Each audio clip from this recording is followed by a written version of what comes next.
Pickup trucks are built to be tough. But what happens when a truck fails at the one thing it's supposed to do? Some of these pickups had strange designs, weak parts, and problems so bad that owners couldn't believe they were real.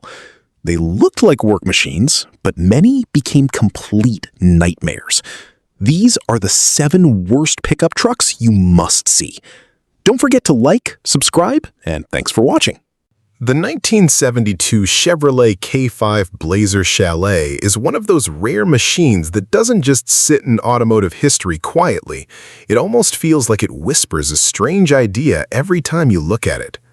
Built by Chevrolet on the rugged foundation of the Chevrolet K5 Blazer, it begins life as something familiar. A tough, boxy off-road vehicle designed for mud, trails, mountains, and everything that ordinary cars would simply refuse to attempt. But then you discover what makes it different. And that's where the story stops being normal. Because the Blazer Chalet is not just an SUV with camping capability. It is an SUV that hides an entire living space inside its body, as if someone took the idea of adventure vehicle and pushed it just far enough to make it slightly surreal. The rear section is transformed into a fully integrated camper cabin, insulated, structured, and designed not just for carrying gear, but for living inside the vehicle itself. It is not an accessory. It is not an attachment. It is part of the truck's identity. And that changes everything. At first glance, the exterior still plays by familiar rules.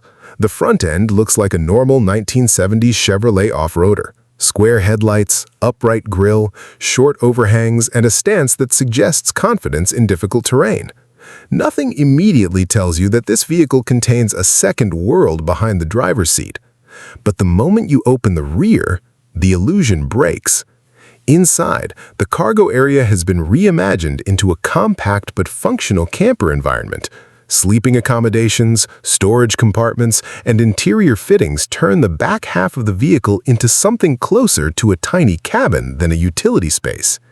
It feels like stepping into a different concept entirely, as if the vehicle has 2 personalities that only reveal themselves depending on which door you open.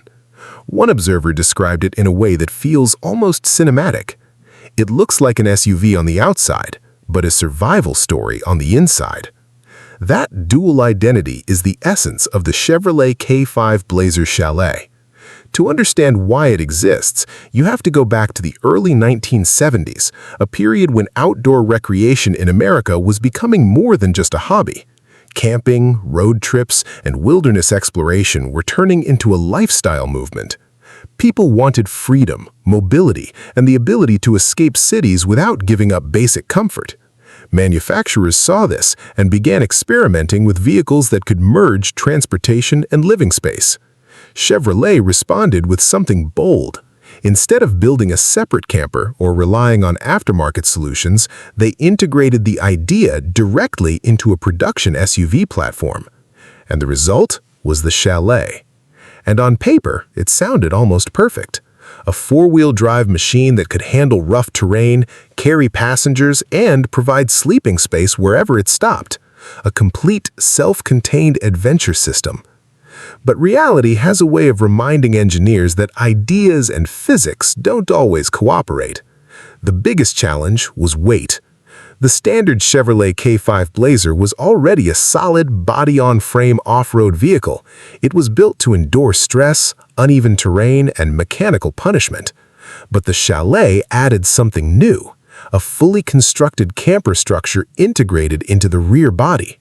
Walls, insulation, interior fittings, sleeping space, structural reinforcement, it all added up. And it never really goes away. Even when empty, it behaves like something that expects to be loaded, even when it isn't. Suspension tuning becomes stiffer in response to potential weight, handling becomes slower and more deliberate. The entire driving experience feels like the vehicle is constantly preparing for a condition that may or may not exist. One owner famously described it in a way that sticks immediately. It drives like it already has the camper loaded, even when it doesn't. That feeling defines the Chalet more than any specification sheet. On the road, the experience is unlike a normal SUV. Acceleration feels heavier than expected, braking requires more anticipation, cornering demands patience. It is not unstable or unsafe, it is simply fully aware of the burden it was designed to carry. It feels like a machine that never forgets its second half. And that second half changes everything about how it is perceived. Because when you compare it to more conventional off-road vehicles from competitors like Ford Motor Company or even other utility-focused designs of the era, the Chalet stands apart, not for being more powerful, but for being more committed to a single unusual idea. Most SUVs were built to take you places. The Chalet was built to let you disappear into those places and stay there. That sounds romantic, but it also creates compromise. Fuel consumption increases significantly due to weight, performance becomes more restrained, everyday usability suffers compared to standard SUVs. And yet, when used exactly as intended, fully equipped, loaded for travel, heading into remote areas, it becomes something else entirely. A self-contained adventure machine that few other vehicles of its time could match. One enthusiast summarized it with quiet admiration. It's not fast, it's not light, but it's the only SUV that feels like it brought your life with it. That idea is what makes the Chevrolet K5 Blazer Chalet so compelling today. It is not just a vehicle, it is a philosophy on wheels. A machine built around a question most cars never attempt to answer seriously. What if you didn't just travel to adventure, but carried the entire adventure inside the vehicle itself? And that is why the 1972 Chevrolet K5 Blazer Chalet still feels so powerful in imagination today, because it represents a rare moment when engineering, lifestyle, and ambition aligned just enough to create something strange, imperfect, and unforgettable. A vehicle that doesn't just take you somewhere, but quietly suggests you might never need to come back. The 1978 Ford Courier didn't just look small when it arrived in America, it looked almost out of place, like it had been dropped onto the highway from a completely different automotive universe. Built by Ford Motor Company, it entered a truck culture that was still dominated by big, heavy V8-powered pickups that projected strength through sheer size alone. And then suddenly, here was something that didn't follow that language at all. At first glance, the Courier feels almost deceptively simple. Narrow body, compact proportions, short bed, and a light stance that makes it look more like a utility tool than a traditional American pickup. Park it next to a full-size truck from General Motors or Ford's own larger lineup, and the difference is almost dramatic enough to feel like a scale model comparison, rather than two vehicles meant for the same job category. That visual contrast alone was enough to trigger disbelief in the late 1970s truck community. One early reaction reportedly captured it perfectly. "That's not a truck, that's a lunchbox with wheels." It sounds harsh, but it reflects how radical the Courier felt in a market where real trucks were expected to be large, loud, and overbuilt. The reality is that the Ford Courier wasn't designed to compete in that world at all. Its origins were rooted in a completely different philosophy, one focused on efficiency, light-duty work, and urban practicality. Instead of trying to out-muscle full-sized pickups, it quietly aimed to solve a different problem: how to move goods and materials without the cost, fuel consumption, and bulk of a heavy truck. Under the hood, that philosophy becomes even clearer. The engines were modest, designed more for reliability and economy than raw power. Acceleration was not the point. Towing massive loads was not the point. This was a vehicle built for small business tasks, delivery use, light hauling, and everyday transportation where full-size capability was simply unnecessary. And that is exactly why it was misunderstood at first. Because in 1970s America, pickup trucks were not just tools, they were symbols. They represented strength, independence, and durability. A smaller truck disrupted that symbolism in a way that felt almost uncomfortable. People didn't just see a smaller vehicle, they saw a reduction in identity. One owner reportedly said, "It felt like Ford shrank the idea of a truck and asked us to accept it." But then history intervened. The fuel crisis of the era fundamentally changed the rules of the game. Suddenly, fuel economy wasn't just a minor concern, it became a financial reality. Large engines that once seemed normal now felt expensive to operate. Heavy trucks that once seemed necessary began to look excessive for everyday driving. And in that environment, the Courier's limitations started turning into strengths. What once looked too small suddenly looked efficient. What once felt underpowered suddenly felt economical. What once seemed impractical suddenly felt perfectly matched to real-world needs. The Ford Courier became especially appealing to buyers who didn't need heavy towing capacity or massive payloads every day. Small businesses, urban drivers, and practical users began to realize something important. Most daily tasks didn't require a full-size truck at all. And that realization quietly reshaped expectations. One longtime owner described the shift in perspective with surprising honesty. "I didn't buy it because I wanted a small truck. I kept it because I stopped needing a big one." On the road, the Courier reinforced that new way of thinking. It was easy to drive, easy to park, and far less intimidating in tight urban environments. It didn't fight the driver with weight or size. Instead, it responded quickly and simply, like a tool designed for frequent use rather than occasional heavy labor. That usability became its real advantage. While traditional pickups from Ford Motor Company and competitors like General Motors still dominated in raw capability, the Courier quietly introduced a different idea. Not every job requires maximum strength, and not every driver needs maximum truck. That idea may seem obvious now, but at the time it wasn't, because trucks were still emotionally tied to size and power, not efficiency or convenience. And the Courier challenged that mindset without even trying to be dramatic about it. It didn't arrive as a revolution. It didn't advertise itself as the future. It simply existed in a way that made people slowly reconsider what they actually needed from a vehicle. One automotive writer later summarized its impact in a simple but powerful way. It didn't win the argument, it changed the question. And that is why the 1978 Ford Courier is remembered so strongly today.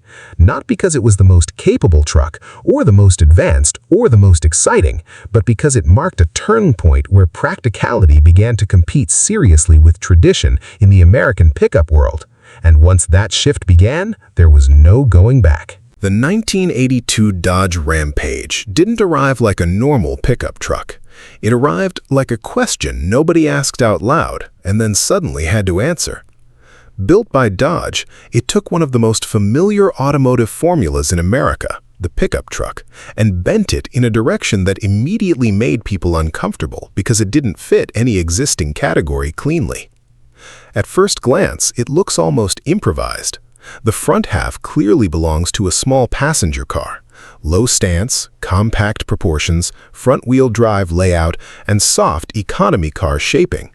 Then, abruptly, the body ends and a small pickup bed appears, as if someone decided halfway through production that this should also be a truck. The visual transition is so sharp that it almost feels like two different vehicles were stitched together. One early observer reportedly said it in a way that stuck. "It looks like a hatchback that lost an argument and came back as a pickup." That strange identity is exactly where the story begins. In the early 1980s, the American truck world still had very strong expectations about what a pickup was supposed to be. A real truck meant rear-wheel drive, body-on-frame toughness, long-term durability, and the ability to handle heavy work without hesitation. It was a category defined by strength and simplicity. The Dodge Rampage ignored most of that definition. Instead, it was built on a front-wheel drive platform derived from Dodge's compact car lineup. That alone was enough to create controversy. To traditional truck buyers, front-wheel drive felt fundamentally wrong for a pickup. It didn't match the mental image of power going to the rear wheels, pushing weight, hauling loads, and behaving like a workhorse. So at first, the reaction was predictable. Truck enthusiasts looked at it and dismissed it almost immediately. Car buyers looked at it and weren't sure what to call it. It existed in a space where neither audience felt fully comfortable. One driver reportedly summarized the confusion perfectly. I don't know if I'm driving a small truck or a car that got promoted too fast.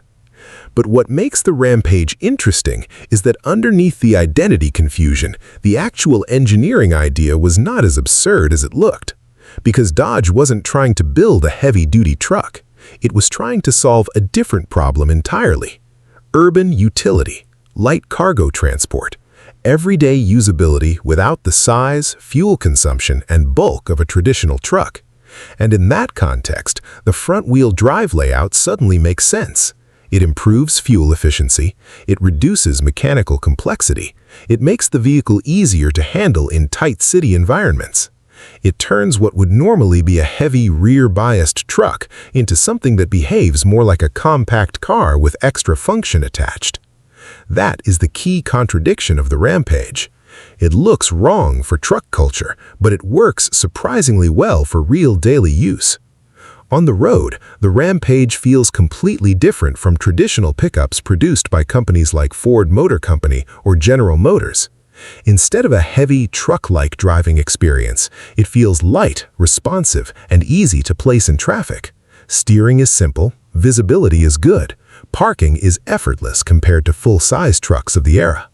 And then there is the bed. Small, yes, but still functional. It can carry tools, boxes, equipment, and light workloads without requiring the footprint of a full pickup. For many urban or semi-commercial users, that was enough. It didn't need to replace a heavy-duty truck. It only needed to replace the idea that every job required one. One owner described it in a way that captures its purpose better than any brochure. It's not a truck for everything, it's a truck for everything I actually do. That sentence quietly explains why it existed. But acceptance didn't come easily. Traditional truck buyers in the early 1980s saw it as a compromise, something that sacrificed strength for convenience. Meanwhile, some car buyers still didn't fully understand why they would choose it over a hatchback or wagon if serious hauling wasn't needed.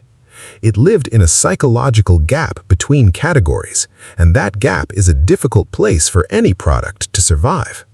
Yet over time, that gap idea became more interesting rather than less.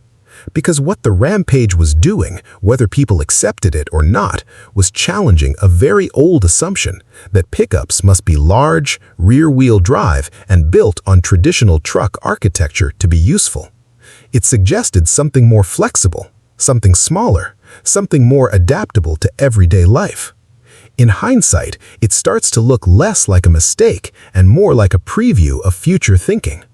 Modern compact pickups, crossover-based utility vehicles, and urban-focused cargo platforms all echo the same idea. Not every driver needs maximum capability, but many still need practical hauling ability. One automotive writer later reflected on it in a more generous light. It didn't fail because it had no purpose. It failed because its purpose didn't match what people believed a pickup should be. And that is why the 1982 Dodge Rampage remains so fascinating today. It is not remembered for dominance or success, but for boldness, because it tried to exist in a space between definitions, where the rules were still being written, and where the idea of what a pickup could be was suddenly not as fixed as everyone assumed. The 1967 Jeepster Commando didn't arrive like a confident new product trying to conquer the market. It arrived more like something already halfway between categories, as if it had escaped from a different design philosophy and wandered into a world that wasn't fully ready for it. Built by Kaiser Jeep, it carried the DNA of rugged military vehicles, but it was aimed at civilians who were still trying to understand what a compact utility vehicle was even supposed to be. And that confusion became its identity. At first sight, the Commando looks almost too small to be taken seriously as a truck. The stance is upright and purposeful, but the proportions are compact in a way that immediately sets it apart from full-size pickups of the era. Compared to trucks from competitors like Ford Motor Company or General Motors, it feels like a machine from a different scale entirely.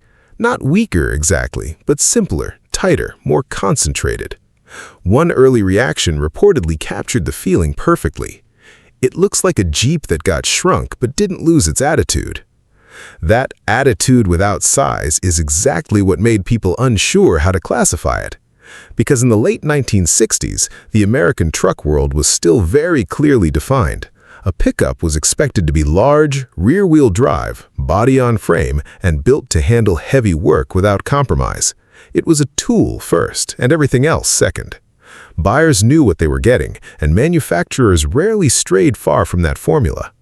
The Jeepster Commando didn't respect those boundaries in the same way. Instead, it blended ideas that weren't commonly mixed at the time: compact dimensions, off-road capability, light utility, and a kind of civilian adaptability that didn't fit neatly into truck or SUV labels. The result was a vehicle that could go places full-size trucks sometimes struggled to reach, but without the hauling presence or brute force people expected from a pickup. And that mismatch created instant hesitation. Truck buyers looked at it and saw something too small to trust for serious work. Car buyers looked at it and saw something too rough and specialized for daily comfort. Even off-road users who appreciated its heritage understood it wasn't designed as a heavy-duty rock crawler or extreme expedition machine. One owner reportedly described it in a way that feels almost philosophical. It's not trying to be the strongest thing on the road, it's trying to be the one that never gets stuck. That idea is important because it reveals what the Commando actually was designed to do. Underneath the confusion, the engineering goal was simple: create a compact, capable vehicle that could handle rough terrain and light utility tasks without the bulk of traditional trucks. It wasn't about maximum towing or payload numbers. It was about accessibility, maneuverability, and versatility in environments where large vehicles became a disadvantage. In that sense, it wasn't competing directly with heavy pickups from Ford or GM. It was quietly exploring a different direction entirely. On the road, the experience reflects that philosophy. The Commando feels lighter and more responsive than traditional trucks of its time. It can navigate tighter trails, narrower roads, and uneven terrain with less effort than larger vehicles. But at the same time, it doesn't have the same sense of mass, stability, or hauling authority that defines full-size pickups. It exists in a middle space that didn't yet have a clear name. And that is exactly why it confused so many buyers. Because people don't always reject what is bad, they often reject what they can't categorize. One early driver summed it up with surprising honesty: "It's capable, but it doesn't behave like anything I've driven before." Styling reinforces that feeling. The Jeepster Commando doesn't try to impress with chrome, size, or luxury. It looks functional, almost minimalistic, like it was designed to survive rather than to advertise. That gives it a kind of honesty, but also makes it less appealing to buyers expecting visual dominance from their trucks. As a result, it never achieved mainstream success. It remained a niche vehicle, appreciated by a smaller group of buyers who understood what it was trying to do, but largely overlooked by the broader market still committed to traditional truck values. Over time, many were used hard in off-road environments, farms, and rural work, which meant fewer clean survivors made it into the collector world. Ironically, the same traits that made it useful also contributed to its disappearance. But history tends to reward vehicles that arrive too early. Because what the Jeepster Commando was doing, combining compact size with off-road utility and light pickup functionality, eventually became one of the most important directions in modern vehicle design. Today's SUVs, crossovers, and compact adventure vehicles all trace part of their philosophy back to ideas like this, even if indirectly. One automotive historian described it with hindsight clarity. It wasn't misunderstood because it was strange. It was misunderstood because the market didn't have a place for it. And that is the quiet legacy of the 1967 Jeepster Commando. Not a dominant truck, not a mainstream success, but an early experiment in redefining what utility could look like when size was no longer the only measure of strength, and when a small, overlooked vehicle turned out to be pointing toward the future long before anyone was ready to see it. The 1976 Subaru BRAT didn't just appear on the market. It appeared like a design idea that somehow escaped the usual boundaries of automotive logic. Built by Subaru, it entered a world where pickup trucks were expected to be serious tools. Front engine, rear drive, ladder frame machines built for work, strength, and unquestionable practicality. And then the BRAT arrived, and quietly broke several of those expectations at once. At first glance, it looks harmless enough. A small, compact pickup with simple lines, lightweight construction, and an almost friendly appearance compared to the aggressive stance of American trucks from Ford Motor Company or General Motors. It doesn't intimidate. It doesn't dominate. It almost feels like it was designed to fit into spaces where full-size trucks simply cannot go. But the real shock is not what you see from the outside. It's what you discover in the back. Because the cargo bed of the Subaru BRAT contains something that immediately changes the entire identity of the vehicle. Two rear-facing passenger seats mounted directly in the bed, exposed to the open air, with seat belts and factory installation. Not aftermarket improvisation, not a dealer modification, a deliberate engineering decision from Subaru. It is the kind of feature that makes people pause for a moment and question whether the vehicle is real. One early reaction reportedly summed it up perfectly. It looks like a pickup until you realize it has a second opinion about how passengers should sit. That second opinion became the BRAT's signature. To understand why it existed, you have to look at Subaru's strategy in the 1970s. In markets like the United States, import tariffs on passenger cars were significantly higher than those on light trucks. By classifying the BRAT as a pickup, Subaru could reduce costs and compete more effectively. But instead of building a purely utilitarian truck, they leaned into versatility and tried to create something that could serve both lifestyle and utility purposes. The result was a hybrid concept that didn't fully belong to any existing category. It wasn't a traditional truck like those from Ford Motor Company or General Motors. It wasn't a conventional car either. It was something in between, an attempt to merge practicality with personality, and the rear seats were the most controversial expression of that idea. Sitting in them felt like being part of the outside world rather than inside a vehicle. You were technically inside the truck's structure, but visually and physically exposed to the environment. Wind, weather, noise, all part of the experience. For adults, it often felt impractical or even questionable. For kids, it felt like freedom. One former passenger recalled it in a way that sounds almost nostalgic. It wasn't like riding in a car. It was like the road was sitting with you. That emotional split is part of why the BRAT became so memorable, because it created two completely different interpretations of the same experience. Adults saw risk and odd engineering choices. Younger passengers saw adventure. And drivers saw something even more interesting, a small pickup that was unexpectedly capable in everyday life. Underneath its unusual seating arrangement, the Subaru BRAT was still a practical and efficient compact utility vehicle. Its lightweight construction and Subaru's flat four-engine design made it easy to operate, fuel-efficient, and surprisingly adaptable. It wasn't designed to tow massive trailers or haul industrial loads. It was designed for light work, outdoor activities, small businesses, and everyday versatility. And in those roles, it made more sense than people initially expected. Compared to traditional pickups from Ford Motor Company or General Motors, it didn't compete on raw power or durability. It competed on usability, simplicity, and access. It could go where large trucks struggled, park where they couldn't fit, and operate in environments where efficiency mattered more than brute force. On the road, the BRAT felt almost car-like. Light steering, compact dimensions, and predictable handling made it easy to drive in urban environments. But when needed, it still offered cargo utility that most small cars simply couldn't match. That dual nature, car comfort plus pickup function, was unusual at the time. And that is where its real identity begins to emerge. Because the BRAT wasn't trying to replace a truck, it was trying to expand what a truck could be. One owner described it in a way that captures that balance perfectly. It's the only vehicle I've owned that felt like a car during the week and a truck on the weekend.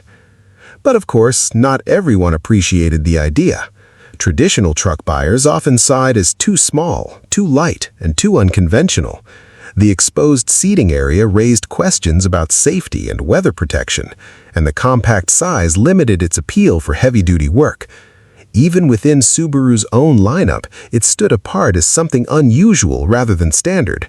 And yet, despite all that skepticism, it survived long enough to become something more interesting in hindsight. Because what looked like a strange compromise in the 1970s now looks like an early experiment in lifestyle-oriented utility vehicles. Modern compact pickups, adventure vehicles, and crossover-based utility designs all reflect pieces of the same philosophy the BRAT explored decades earlier. One automotive historian later described it with a kind of clarity that only comes after time has passed. It wasn't a joke, it was a preview of a category that didn't exist yet. And that is why the 1976 Subaru BRAT is still remembered so strongly today.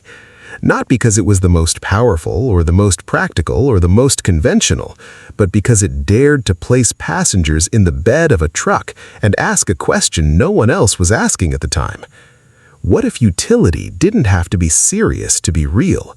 And what if a pickup could be part car, part truck, and part experience all at once? The 1957 Dodge Sweptside didn't just appear as another variation in the crowded 1950s pickup market. It arrived like a stylistic interruption. Built by Dodge, it took the familiar American work truck formula and injected it with a level of visual drama that most buyers simply weren't prepared to process in a utility vehicle. At first glance, it almost feels like two different automotive philosophies collided in one body. The front half is recognizably a mid-1950s Dodge pickup, upright, functional, and straightforward. But the rear changes everything. The sweeping fins, sculpted side panels, and car-inspired tail design look like they were borrowed from a luxury cruiser of the same era and carefully grafted onto a truck bed. The result is a silhouette that feels more emotional than practical, more expressive than functional. And that is exactly why people didn't know where to place it. Because the Dodge Sweptside didn't behave like a traditional truck in the way buyers expected.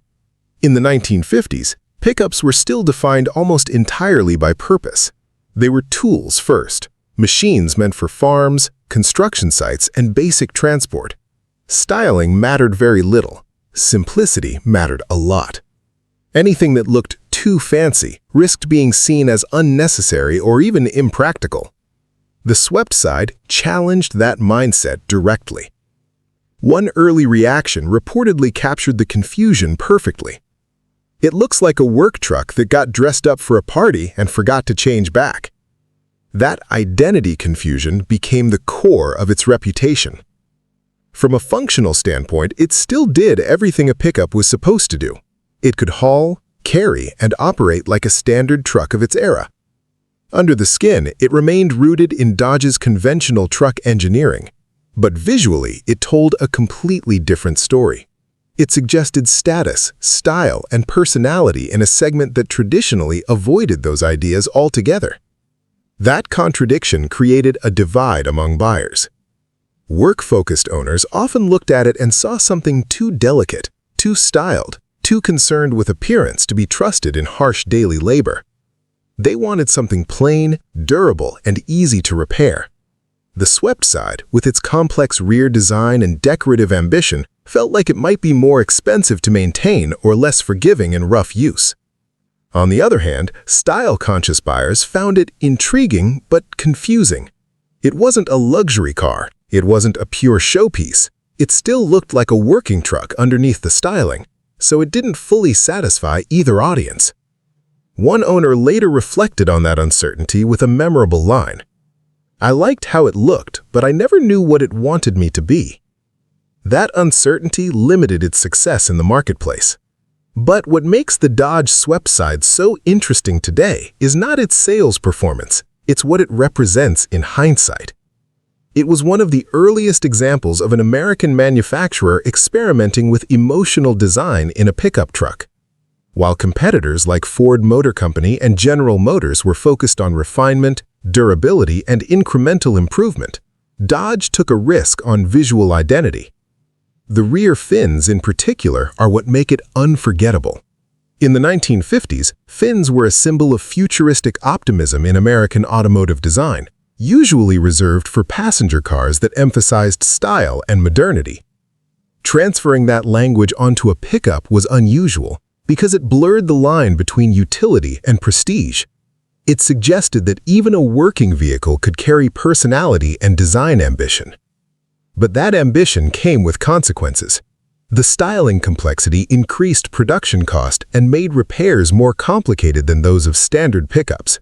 For buyers using trucks as pure work tools, that extra complexity didn't translate into practical value. It was, in their eyes, decoration without necessity. And in a market built on practicality, that was enough to limit demand. As a result, production remained limited, and the Sweptside never became a dominant model in Dodge's lineup. It remained a niche offering, noticed, debated, but not widely adopted. Yet, over time, perception shifted. What was once seen as unnecessary styling began to be appreciated as early experimentation. Modern collectors now view it as a rare moment when pickup design briefly stepped away from pure function and explored personality instead. In that sense, the Sweptside feels less like a failed product and more like an early idea that arrived before its audience was ready. One automotive historian summarized it with hindsight clarity. It wasn't trying to be wrong, it was trying to be different in a world that wasn't ready for different. And that is why the 1957 Dodge Sweptside still stands out today. Not because it dominated the market or redefined the segment, but because it quietly challenged the boundary between work and style at a time when those two worlds were never supposed to overlap, and in doing so, became one of the most visually distinctive and misunderstood pickups of its era. The 1961 International Harvester Travelet didn't enter the American truck world like a trend, it entered like a question nobody had properly asked yet. Built by International Harvester, it arrived at a time when pickup trucks were still very strict in their identity. 2 doors, 2 or 3 seats at most, and a clear separation between people space and cargo space. Trucks were tools, not transporters of people groups. And then the Travelet showed up and quietly broke that logic. At first glance, it looked almost excessive.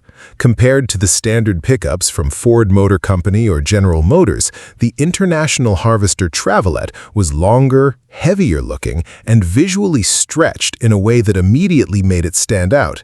The extra cabin space pushed the proportions into unfamiliar territory, making it look less like a simple work truck and more like a vehicle that had been extended for a purpose most buyers didn't immediately understand. And that is where the confusion began. Because in 1961, most people did not think of pickups as passenger carriers for groups. If you needed to move more than 2 or 3 workers, the standard solution was simple: use more vehicles. The idea that a single truck could carry an entire crew in comfort felt unnecessary, almost inefficient. So when buyers first saw the International Harvester Travelet, the reaction was often not admiration, but disbelief. One early comment reportedly captured the mood perfectly. Why would a work truck need to carry that many people? That question defined its early reputation. But the engineering idea behind the Travelet was not random, it was extremely practical, just aimed at a specific type of user that most manufacturers were not fully designing for yet. International Harvester understood that many of its customers were not individual drivers, but teams, farmers, construction crews, utility workers, and industrial operators who often had to travel together to job sites before the actual work even began.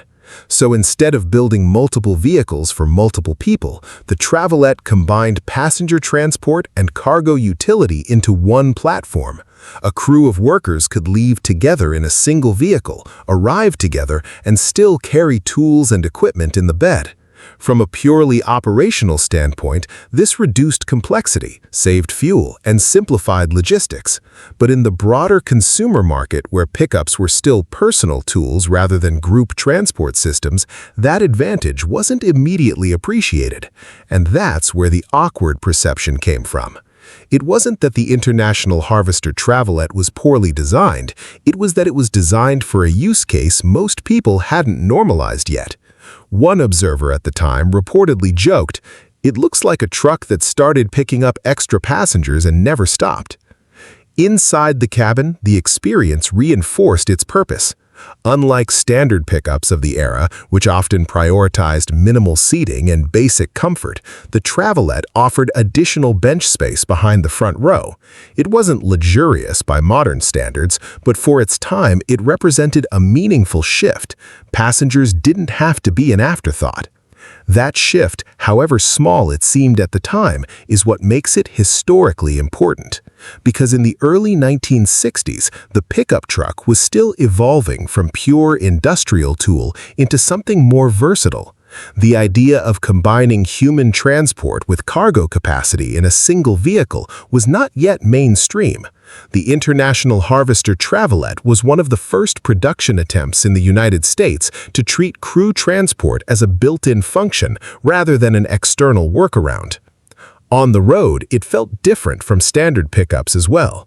The extended cabin changed weight distribution and made the truck feel longer and more deliberate in motion. Parking and maneuvering required more attention, especially in tight spaces where traditional pickups had an advantage. But in exchange, it offered something most trucks did not: the ability to move an entire team without compromise. One former owner reportedly described it in a very grounded way. "It wasn't fast, it wasn't small, but it never made us take two trucks again." That practicality is what slowly gave the Travelet meaning beyond its initial confusion. Of course, at the time, most of the market still didn't fully embrace it. Traditional truck buyers often saw it as unnecessary expansion, too long, too complex, too far removed from the simple, rugged identity they associated with pickups. In a world where durability and simplicity were valued above all else, adding extra cabin space felt like a luxury rather than a necessity. But International Harvester was not trying to follow the market, it was trying to anticipate it. And in hindsight, that is exactly what it did. Because over the following decades, the concept introduced by the International Harvester Travelet became not just accepted, but standard. Modern crew cab pickups are now the dominant configuration in many regions. Families use them, contractors rely on them, utility companies depend on them. What once looked like an oversized curiosity became the default expectation. Compared to competitors like Ford Motor Company or General Motors, the International Harvester Travelet was not following a trend, it was quietly introducing the foundation of one. One automotive historian later summarized its importance in a simple reflection. It didn't look like the future, it just quietly carried people into it. And that is why the 1961 International Harvester Travelet matters today. Not because it was flashy or fast or widely celebrated in its own time, but because it redefined what a pickup could be long before the industry admitted that carrying a full crew in a single truck wasn't unnecessary at all. It was inevitable.